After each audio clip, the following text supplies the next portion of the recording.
I'm Sarah Canny. I'm the founder and host of the women's running retreat, Rise Run Retreat. I'm also a running coach, certified by the Road Runners Club of America and USATF. And today we're going to talk about heavy lifting and why it's so important for women to lift heavy weights. So there are a few reasons why lifting heavy is so important as we get older. Both men and women lose muscle strength at a rate of about 8% every decade after age 30. So if you're older than 30, your body is slowly losing muscle mass. And for women, this is accelerated by menopause. So if you are in perimenopause or menopause and your estrogen is dropping, you are losing muscle mass at an accelerated rate. Estrogen is key in the regeneration of muscle stem cells. As your estrogen is dropping, as you're going through perimenopause and menopause, your ability to regenerate your muscles after any stress or stimulus to the muscle goes down. What we need to do is introduce a stress or stimulus that is going to compensate for that drop in estrogen, and that's where lifting heavy weights comes in. You're probably familiar with weight training that is low weight, high reps. So maybe if you've taken a bar class, you're lifting 2 pound or 1 pound weights for sometimes 20 to 30 reps. Or maybe you're on a moderate weight training plan where you're lifting moderately heavy weights for 12 to 15 reps. While those have a place, for women who are over 40 and entering into perimenopause and menopause, those aren't going to be effective in maintaining muscle mass or in changing body composition. Part of the reason those types of weight training aren't effective is because they are not introducing a strong enough stress to the body. We need to overcome that drop in estrogen with a very strong stress stimulus. We're lifting a weight that's heavy enough to recruit as many muscle fibers as possible. What that then does is it's going to stimulate those muscle stem cells to regenerate, build lean muscle mass, build strength, build power, and those are the things that are going to help you as you age to maintain a high metabolic rate, to maintain lean muscle mass, to lose fat, and to maintain the body composition that makes you feel strong and healthy and ready to go. So to help us figure out exactly what my 1 rep max is, which will help you figure out what your 1 rep max is, I have my husband Mark here with me today. So the reason why I have him here is because he actually has quite a few certifications in strength and conditioning and training, all those things. You can tell everybody why you're here. Why am I here? I was invited to be here. Very fortunate to be here. I have certifications in NASM, Corrective Exercise Specialist, Performance Enhancement Specialist, CSCS. So he knows what he's talking about, more so than I do. I'm more of the running side, he's more the strength side. So I think we're going to come together and try to explain this 1 rep max. So what does that mean, 1 rep max? The most weight you can lift with good technique.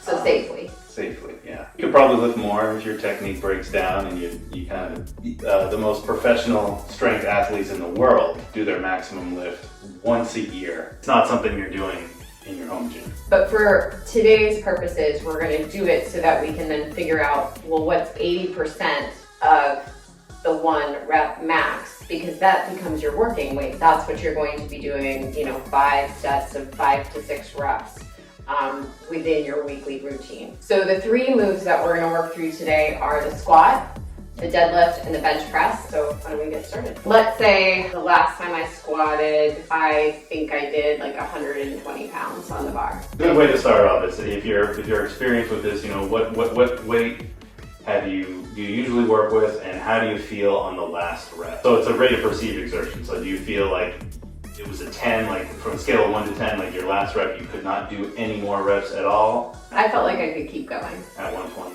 The most important thing to think of when you're doing this, because it works with all the different lifts, is that actually want to try to do is your 5 rep max. Because if you do your 5 rep max, there's all sorts of very reliable tables we can go to that say if your 5 rep max is this, then it's pretty sure that your 1 rep max is this. That way we're actually not doing the 1 rep max because the 5 rep max. So we're choosing a safer sort of test for today. Yeah, there's also a 3 rep max, but you know, 5 We'll go rep with max is 5. probably good. So what I would do is to take 120 pounds and I would add, I would do that 120 pounds. I would do the 5 reps and then I'd wait 5 minutes.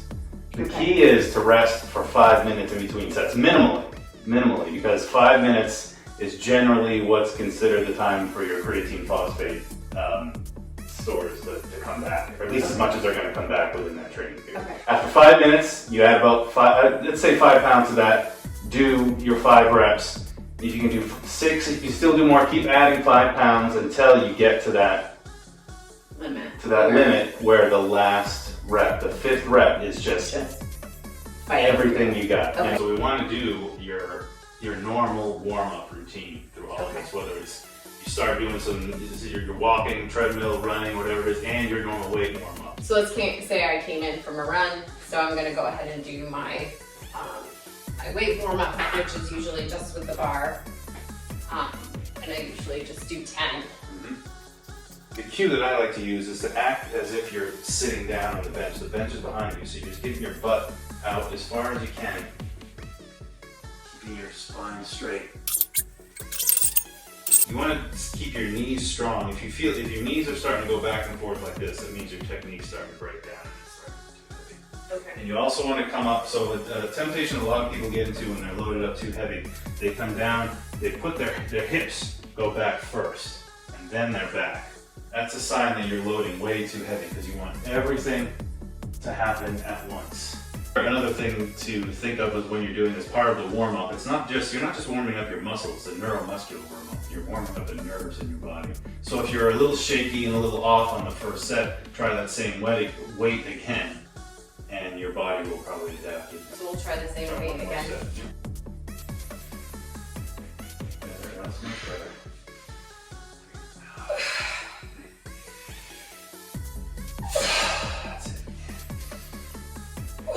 Another thing I note on breathing, that's really important. Breathing is a technique when you're lifting heavy. It's a completely different technique than just your regular reps. So as you're going down, you're inhaling.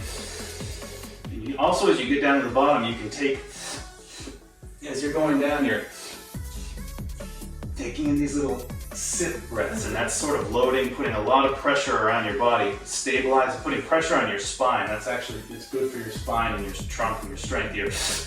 And then you, as you go up, you. So it seems that we've kind of determined that probably 120 pounds is the weight that I want to be working with. It's better to do a whole year's worth of cycle on this than to do half a cycle and get hurt. So let's say someone doesn't have access to a squat rack and an Olympic bar. What would be the safest way to squat heavy? I mean, one option is actually a body weight squat, which is a pistol squat, which is just a single-legged squat. You want to do that one? Okay. So the idea is you want to find some place to balance yourself. You lift one foot up here, and you squat down and up just like this.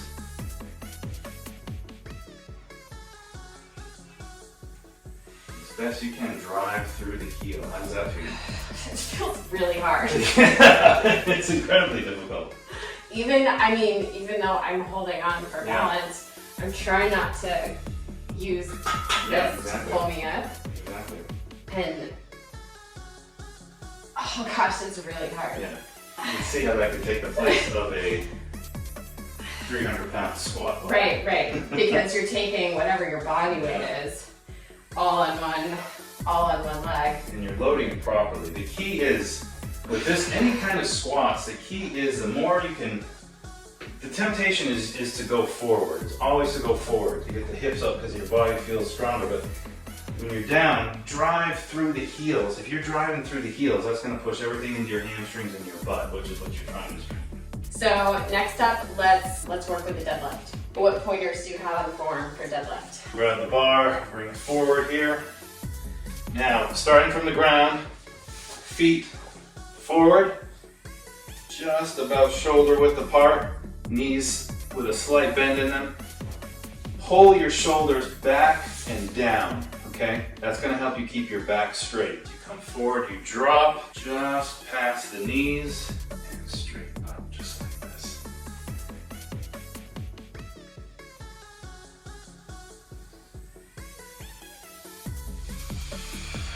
Good, so just like the squat, you're activating your glutes and your knees and your lower back all at once. So all three, your knees and your hips, all move at the same time.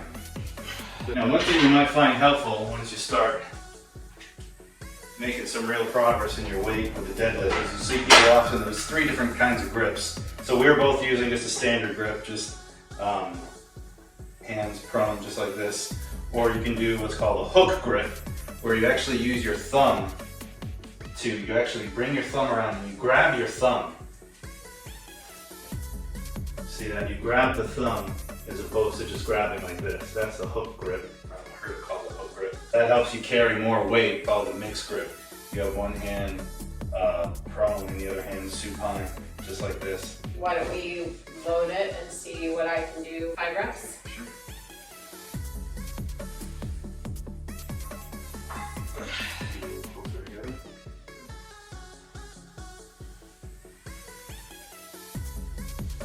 Felt like that I was a little disjointed and not necessarily coming up all at once. Yeah. Okay, good. So maybe going a little bit lighter on that too. the closer you push yourself to the edge, The higher the risk. the higher the risk. Always leave 1 or 2 reps in the tank.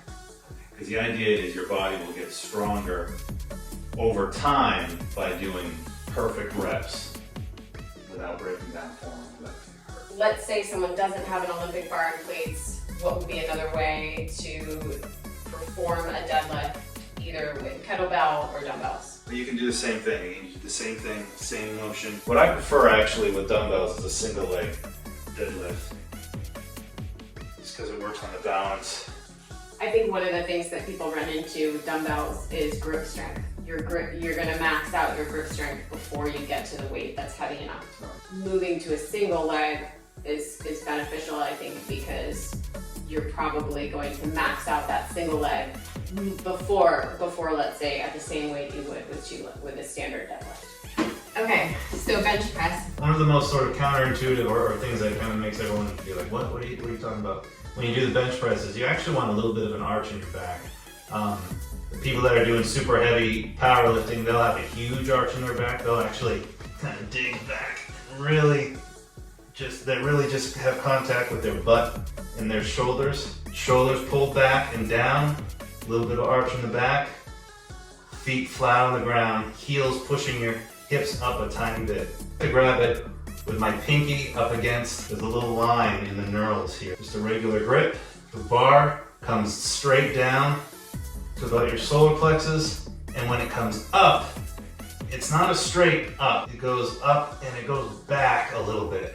Shoulder blades down and back, and then arch in the back. Mm-hmm. Heels should be pressed flat to the Okay. pinkies right to the edge of that knurl.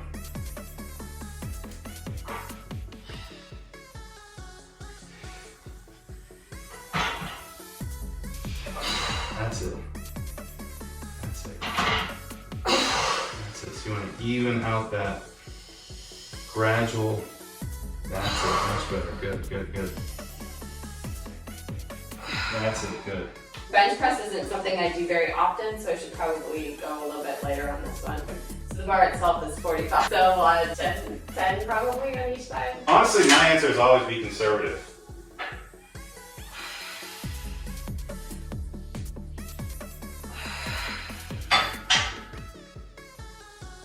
Breathe in as you go down. What was that? Breathe in as you go down. Good, that's it right there. I would stop right there. 4 or 5. That's actually good because that was a good example of kind of what it looks like when you're... Yeah, that was 3. Alright, 3. So you probably could have done one more, but it would have been straining. Yeah. Very good form. So that's a 3. So actually, that would have worked out well for a. You look up a table for a 3 rep.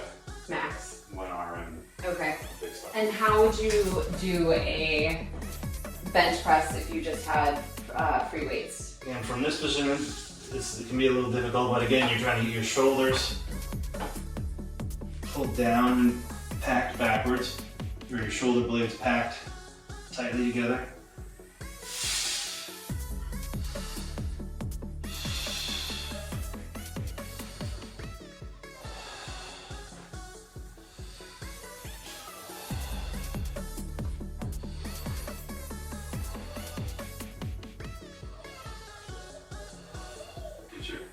Pull your shoulders together, good.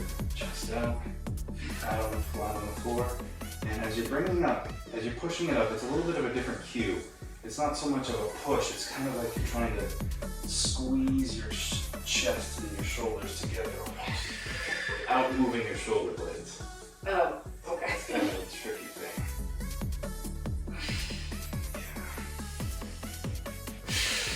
Good.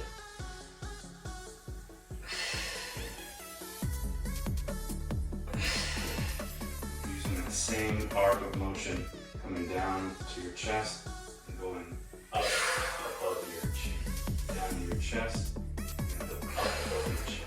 So as women, you shouldn't be afraid to lift really heavy weights. It's going to, as you age, help you maintain lean muscle mass, burn fat, improve overall body composition. So any tips for people as they either head to the gym or they work out at home in terms of lifting heavy or, you know, figuring out their max weight that they can be lifting? Yeah, so 3 things to keep in mind when you're doing all this stuff. First thing, when you're figuring out your 1 rep max, so you're doing 3 to 5 reps, find a table online to help you figure out what that is. I like to go to strongfirst.com. They've got some really good information there. Second thing, the actual technique of the lift. That's where the strength gains come from, is perfect technique. Some people don't even think of this stuff as a workout. They consider it a practice session. So you're actually practicing the technique of the lift. That's where the strength is. The neuromuscular and the musculoskeletal transformation is going to come from. And the third thing is be conservative. Your rate of perceived exertion, you're never doing more than 80%. So if you can do 10 reps, if your 10th rep is just like, you're just breaking down, 8 reps is where you want to be, because that's going to keep you from getting hurt. Consistent training over time is what gives you gains. Getting hurt after 8 weeks and not being able to do anything for 3 months doesn't work out very well. So be conservative. Oh, thank you.